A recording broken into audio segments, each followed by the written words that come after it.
आज हम पढ़ेंगे एटम्स एंड मॉलिक्यूल्स। डिस्क्लेमर। इस वीडियो में आपको जो भी बताया जाएगा उसे कृपया करके आप अपने घर पे फिर से एक बार ट्राई करें। तो आ गए आप।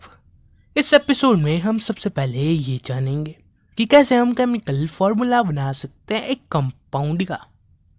अब तुम कहोगे कि ये केमिकल फॉर्मूला आखिरकार होता क्या है, नाम तो सुना हुआ है। तो जो एक कंपाउंड होता है उसकी जो कंपोजिशन होती है यानी बनावट, उसे अगर हम सिंबल्स से रिप्रेजेंट करें तो उसे हम कहेंगे chemical formula. Chemical formula of A compound is symbolic representation of its composition. यानी कि जो केमिकल फार्मूला होता है एक कंपाउंड का, वो उस कंपाउंड की कंपोजिशन यानी बनावट का सिंबॉलिक रिप्रेजेंटेशन होता है। यानी कैसे कंपाउंड बना हुआ है वो हमें उस केमिकल फार्मूला से पता लग सकता है। तो एक केमिकल फार्मूला बनाने के लिए हमें एलिमेंट्स के सिंबल पता होने चाहिए एंड एलिमेंट्स की वैलेंसी पता होनी चाहिए। तो पहले बात कर लेते हैं सिंबल्स की। तो हम फार्मूला के अंदर जो एलिमेंट का नाम होता है उसकी जगह उसका सिंबल यूज़ करते हैं। जैसे कि हाइड्रोजन के लिए H यूज़ करेंगे, कार्बन के लिए C यूज़ करेंगे एंड ऑक्सीजन के लिए O यूज़ करेंगे। तो इसलिए हमें सिंबल्स पता होने ज़रूरी होते हैं। और हमारी दूसरी चीज़ है वैलेंसी। तो ये वैलेंसी होती क्या है? The combining capacity of element is known as its valency. तो एक एलिमेंट की जो कंबाइनिंग कैपेसिटी होती है, अब भाई कंबाइन किसके साथ होगा? दूसरे एलिमेंट्स के एटम्स के साथ। उस कंबाइनिंग कैपेसिटी को ही हम क्या कहते हैं? वैलेंसी कहते हैं। एंड वैलेंसी ये चीज़ बताती है कि कैसे एक एलिमेंट के एटम्स दूसरे एलिमेंट के एटम के साथ कंबाइन होंगे। इसे समझने के लिए हम वैलेंसी को हाथों की तरह मान लेते हैं। तो हम ये मान सकते हैं कि जैसे हमारे हाथ होते हैं वैसे एटम्स के भी हाथ होते हैं, उन्हें हम वैलेंसी कहते हैं। तो मान लेते हैं कि यह हाइड्रोजन एंड इसकी एक वैलेंसी है, तो इसका एक हाथ होगा। एंड ऑक्सीजन की वैलेंसी 2 होती है, तो ऑक्सीजन के कितने हाथ होंगे? 2 हाथ हैं। तो अगर हम ऑक्सीजन के जितने भी हाथ हैं उन सभी हाथों को हाइड्रोजन के हाथों से मिला दें तो हाइड्रोजन का तो एक ही हाथ है पर ऑक्सीजन के 2 हाथ हैं। तो हमें 2 हाइड्रोजन एटम्स चाहिए होंगे इस एक ऑक्सीजन के एटम के साथ कंबाइन होने के लिए। तो हम ऐसे दोनों हाइड्रोजन को कंबाइन कर देते हैं एक ऑक्सीजन के एटम के साथ, तो ये एक कंपाउंड बन गया।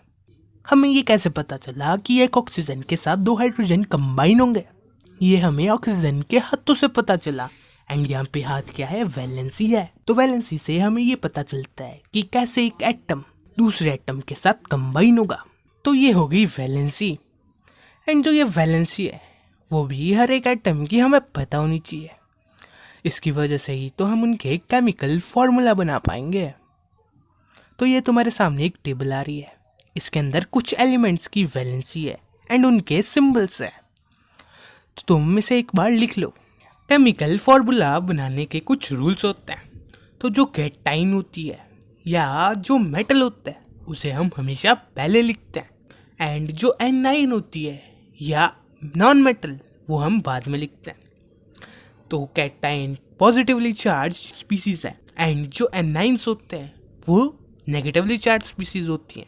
हम हमेशा इस चीज़ को याद रखेंगे कि जो पॉजिटिवली चार्ज स्पीसीज है उन्हें हम पहले लिखेंगे एंड जो नेगेटिवली चार्ज स्पीसीज है उन्हें हम बाद में लिखेंगे। तो हम केमिकल फॉर्मूला बनाते हैं नाइट्रोजन क्लोराइड का।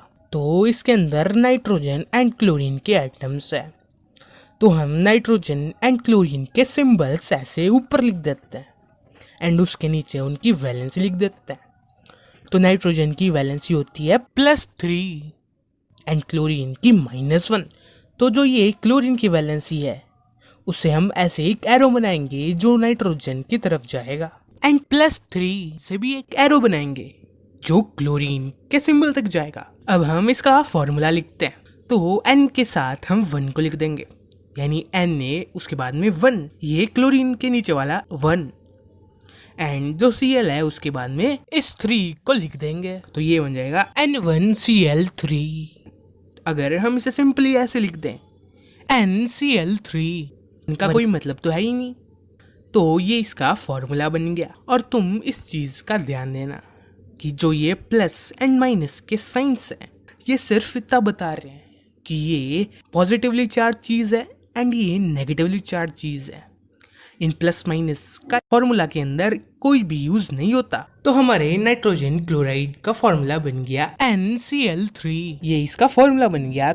मैग्नीशियम क्लोराइड का भी फॉर्मूला बना के देखते हैं। तो मैग्नीशियम की वैलेंसी होती है +2 एंड क्लोरीन की वैलेंसी होती है -1। तो ऐसे एरो बना देते हैं। तो मैग्नीशियम के साथ हम क्या लिखेंगे 1, तो हम इसे डायरेक्टली Mg भी लिख सकते हैं। एंड जो Cl है उसके साथ हम क्या लिखेंगे 2, तो ये बन जाएगा MgCl2। तो मैग्नीशियम क्लोराइड का ये फॉर्मूला है जिसे हम कहते हैं MgCl2। तो हम कैल्शियम ऑक्साइड का फॉर्मूला लिख के देखते हैं। तो कैल्शियम एंड ऑक्सीजन के सिंबल्स लिख देते हैं एंड उनके नीचे उनकी वैलेंसीज लिख देते हैं। तो कैल्शियम की वैलेंसी होती है +2 एंड जो ऑक्सीजन होता है उसकी वैलेंसी भी -2 होती है। एंड हम एरोज बना देते हैं -2 से कैल्शियम के सिंबल तक एंड +2 से ऑक्सीजन के सिंबल तक। तो कैल्शियम के साथ हम लिख देंगे 2 एंड ऑक्सीजन के साथ भी 2 लिख देंगे एंड हम इन दोनों 2 को हम कैंसिल कर सकते हैं। तो ये बन जाएगा CaO। ये बन गया कैल्शियम ऑक्साइड का फॉर्मूला जो कि होता है CaO। तो ऐसे हम कर सकते हैं, 2 से 2 को कैंसिल कर सकते हैं। भले ही यहाँ पे 3 एंड 3 होता तो उसे भी हम कैंसिल कर देते हैं, पर अगर एक 2 होता एंड एक 3 होता तो हम उसे कैंसिल नहीं कर सकते थे। अब हम मैग्नीशियम हाइड्रोक्साइड का भी फॉर्मूला बना के देखते हैं। मैग्नीशियम का सिंबल होता है Mg एंड हाइड्रोक्साइड का सिंबल होता है OH। तो मैग्नीशियम की वैलेंसी होती है +2 एंड जो हाइड्रोक्साइड की वैलेंसी होती है वो होती है -1। इस पूरे OH के ऊपर -1 का चार्ज है। तो ऐसे एटम्स के ग्रुप जिनके ऊपर एक जैसा चार्ज होता है उन्हें हम पॉली एटॉमिक आयन कहते हैं। यानी कि मैग्नीशियम एक आयन है एंड जो OH है वो भी एक आयन है एंड उस OH आयन का क्या टाइप है, वो है पॉली एटॉमिक आयन। तो ये पॉली एटॉमिक आयन होती क्या है भाई? पॉली एटॉमिक आयन एक ग्रुप ऑफ एटम्स होते हैं जिनके ऊपर चार्ज होता है। तो यहाँ पे तुम देख सकते हो OH एक ग्रुप ऑफ एटम्स है जिसके अंदर ऑक्सीजन एंड हाइड्रोजन के एटम्स है एंड इस पूरे के ऊपर एक चार्ज है -1 का। तो इन ग्रुप्स को हम कहते हैं पॉली एटॉमिक आयन। तो जब हम फॉर्मूला बनाएंगे तो मैग्नीशियम के साथ 1 होगा यानी Mg एंड उसके बाद में जो OH है इस पूरे के साथ 2 होगा। तो हम इसे ऐसे लिख सकते हैं MgOH एंड ब्रैकेट के बाहर 2 लगा देते हैं। तो इसका मतलब ये हो गया कि ये 2 O के साथ भी है एंड H के साथ भी है। अगर तुम सीधा OH2 लिख दो तो ये गलत हो जाएगा, क्योंकि जो एक्चुअल में मैग्नीशियम हाइड्रोक्साइड होता है उसके अंदर 2 ऑक्सीजन होते हैं एंड 2 हाइड्रोजन होते हैं।